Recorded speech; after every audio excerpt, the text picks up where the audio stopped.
U.S. Central Command says 3 fighter jets were shot down by friendly fire from Kuwaiti forces. CENTCOM says all 6 crew members aboard the jets ejected, were safely recovered, and are in stable condition. An F-15 falling from the sky, the pilot parachuting out. There's also a video that appears to show a pilot safe on the ground after ejecting. Did you know the most dangerous threat to a U.S. fighter jet in a coalition war isn't always the enemy? During Operation Epic Fury, 3 F-15E Strike Eagles went down, and not from Iranian fire. The missiles that destroyed them were launched by a Kuwaiti F-A-18 flying on the same side. U.S. Central Command later confirmed it publicly. Not hostile action. In other words, friendly fire. And when that happens in modern air combat, the first question everyone asks isn't who pulled the trigger. The question is why the system failed. Because every coalition aircraft carries a device specifically designed to prevent exactly this kind of mistake. It's called the IFF transponder, identification friend or foe. Think of it as an electronic handshake constantly broadcast into the air. When another radar system interrogates it, the transponder replies with a coded signal that essentially says, "I'm friendly, don't shoot." That system is one of the invisible foundations of modern coalition warfare.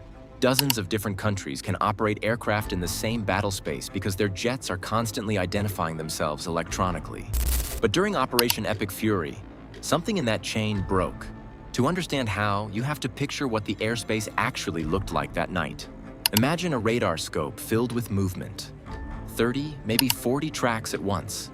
Some are moving incredibly fast. Others are crawling along at drone speeds. Some are high-altitude jets. Some are cruise missiles. Some are surveillance aircraft orbiting miles away. All of them are compressed into the same piece of sky. That's the picture the Kuwaiti F-A-18 pilot was staring at when 3 fast-moving aircraft suddenly appeared on his scope during the operation. And this wasn't a tidy air campaign where every country had neatly separated corridors. It was chaos.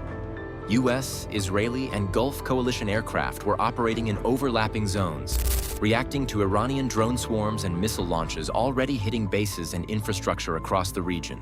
Air defense systems were firing. Fighters were scrambling. Radar screens were constantly updating. There was no quiet airspace. There was no clean, easy picture. From the moment the operation began, it was a full-throttle multinational scramble. Dozens of aircraft from different militaries, different command structures, and different communication systems all trying to fight the same battle in the same sky. And in that kind of environment, even a system designed to prevent mistakes can start to break down. So here's the thing about the Kuwaiti pilot. He wasn't being reckless. From everything we understand about these kinds of engagements, he was doing exactly what air defense pilots are trained to do. The rule in that environment is brutally simple. Spot the threat, identify it quickly, and fire before it fires at you. Air defense intercepts are built around speed. The geometry between 2 aircraft closes incredibly fast, and hesitation can be fatal. Waiting even a few extra seconds to confirm what you're looking at can mean the other aircraft gets the first shot. During a high-tempo engagement, a radar scope becomes a constantly shifting puzzle. You might have dozens of tracks updating every few seconds. Some aircraft are broadcasting friendly identification codes through their IFF transponders. Others may not be broadcasting anything at all, either because the system is malfunctioning, configured differently, or temporarily out of sync with the coalition network. And then there are tracks where the signal is intermittent or corrupted, flashing on and off as the radar picture updates. To the pilot staring at that screen, it doesn't look like a neat diagram. It looks like chaos. Symbols moving, disappearing, reappearing. Speed indicators changing. Altitudes shifting. Every few seconds, the picture is slightly different from the last one. And the clock is always ticking. Because those tracks aren't just icons. They're objects moving through real airspace, closing distance at hundreds of miles per hour. Strike Eagle fighter jets. CENTCOM says Kuwaiti air defenses mistakenly shot them down during active combat that included attacks from Iranian aircraft, ballistic missiles, and drones.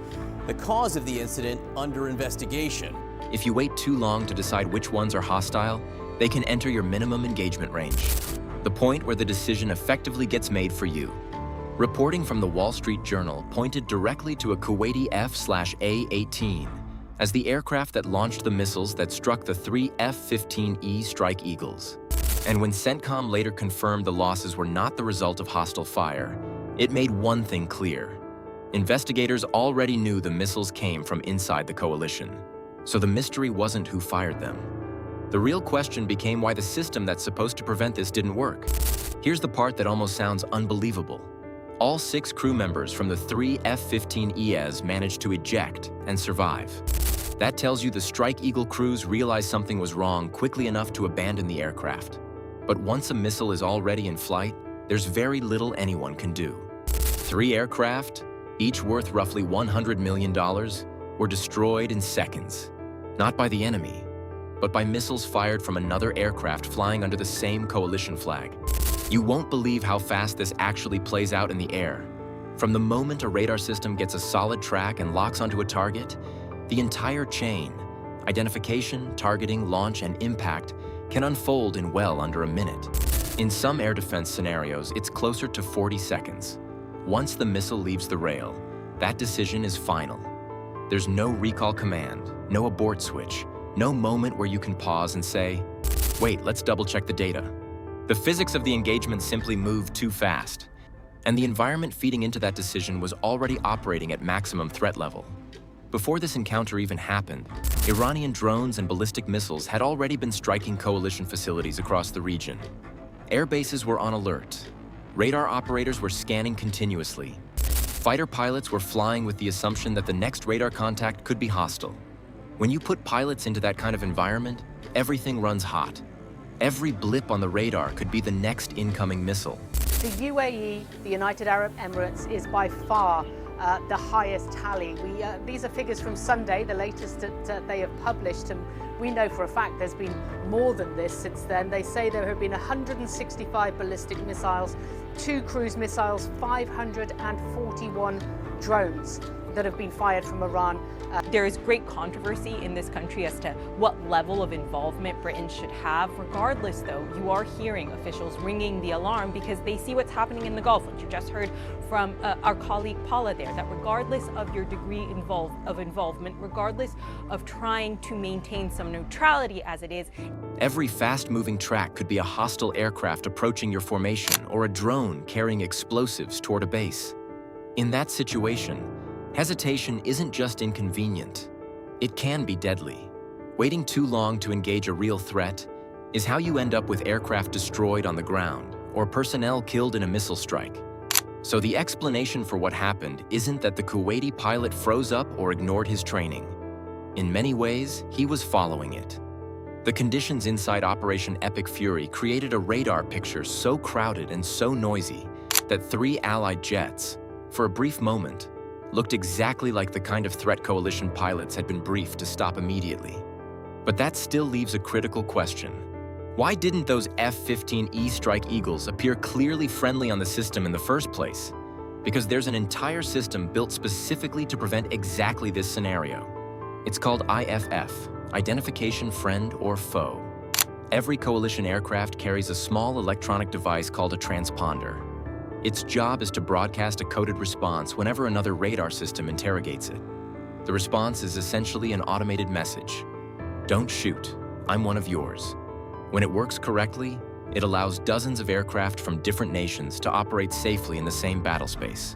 So first, talk about what you were seeing with that F-15. Give us the context of what our capabilities are in the region. Well, there's probably at least 30 or so F-15s that are stationed there in Kuwait.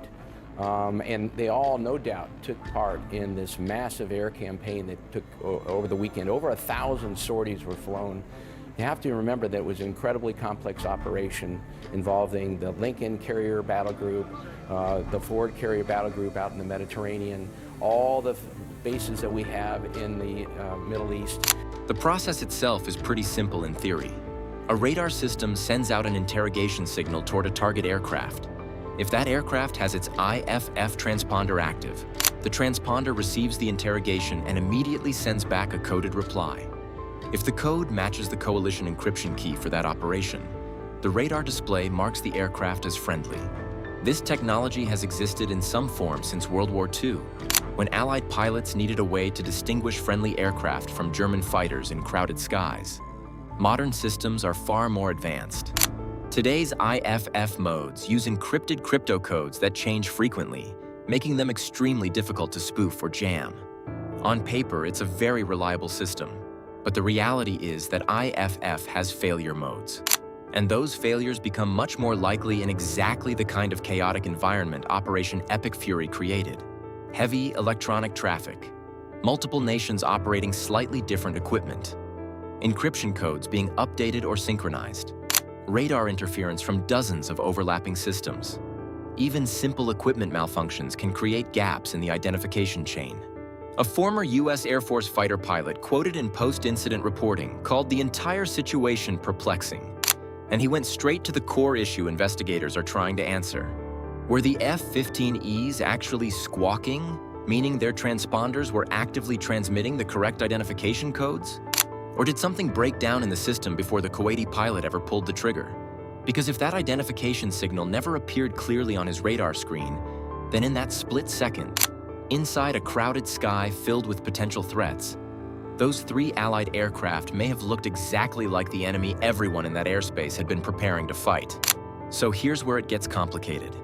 Transponders can be intentionally switched off during certain mission profiles because broadcasting your position in a high-threat environment can actually make you a target. They can also malfunction from combat stress or battle damage. And then there's the crypto sync problem. The coded challenge and response only works if both sides are running the same current encryption keys and in a coalition that got assembled fast in response to an escalating Iranian campaign. Keeping every partner's codes perfectly synchronized is genuinely hard to pull off. On top of that, Iran runs serious electronic warfare capabilities that can jam or spoof the interrogation signal itself. So even a fully functional transponder might not respond the way it's supposed to. There's also an interoperability gap that doesn't get enough attention. The US and Kuwait run compatible IFF systems, but compatible doesn't mean identical. The hardware, the software, the operational parameters, they're close but not the same. And when you're running coalition ops under pressure with a quickly assembled framework, those small gaps in code synchronization can widen fast. Engaging drones, missiles, other things at the time, and mistook these F-15s as legitimate targets too. That is essentially the consequence of the war that the United States is in here. President Trump warned yesterday that there could potentially be more US casualties. There's been 3 so far, and let's face it, this was clearly a near miss. All 6. Did you know that even when IFF is running perfectly, pilots are trained not to rely on it as their only check? Visual ID, radar geometry, flight path analysis, all of that is supposed to stack on top of the transponder data to build a complete picture. But at night, at speed, with threats already in the air, those secondary layers get compressed or skipped because there's just no time. And that's what makes the sequence here so hard to explain away. 3 jets, 3 missiles, 3 hits, that's not one confused instant. That targeting sequence played out over multiple seconds, and somewhere in there, the IFF data should have resolved as friendly and stopped the whole thing cold. The joint investigation CENTCOM and Kuwait launched is going to pull the transponder logs and radar recordings to figure out exactly what that pilot's system showed him. No response, a corrupted return, or whether the interrogation signal never went out at all. So the IFF system didn't fail because the technology is fundamentally broken. I want to play you some video of something pretty extraordinary. We just saw an Iranian Shahed drone literally flew over our heads. Take a look.